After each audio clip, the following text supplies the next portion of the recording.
Good afternoon. You put two farmers next to each other in their fields at planting time.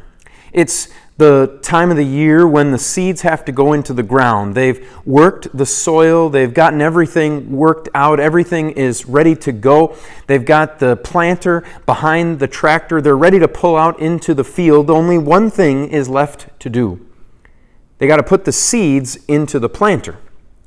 And one of the farmers has gone to the market, has gone to the store and purchased from the distributor all of the seed that they're going to need for planting in that field. They've got the bags and they've got the sacks and the pouches and whatever it is that the seed comes in.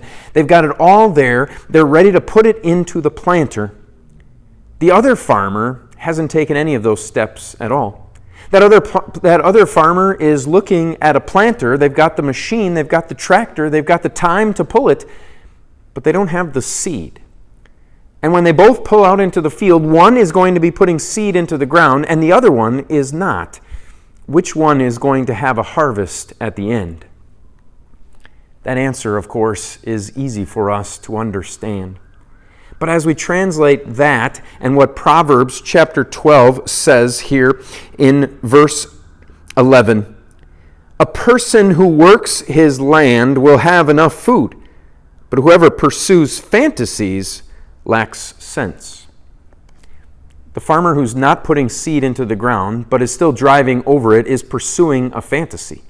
They might think that something's going to happen, but it's not going to happen. We understand that as we apply that lesson into our life.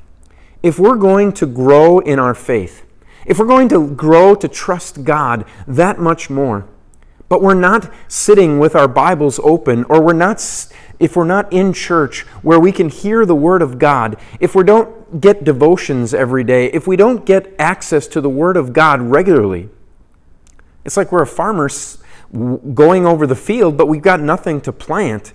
God plants the Word of God into you.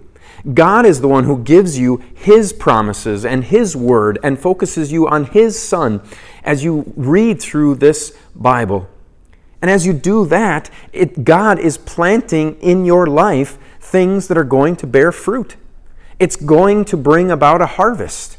But if you don't have the seed, if you don't have the Word of God, then you can't expect to grow in faith. You can't expect to grow closer to God. You can't expect any of the blessings that He pours out. God works through His Word. He works through that seed that He plants in you. So make use of it. Be a part of it. Interact with it. Grow in that faith as God connects you to Himself through that Word. Until we see each other again, the Lord's blessings on your day.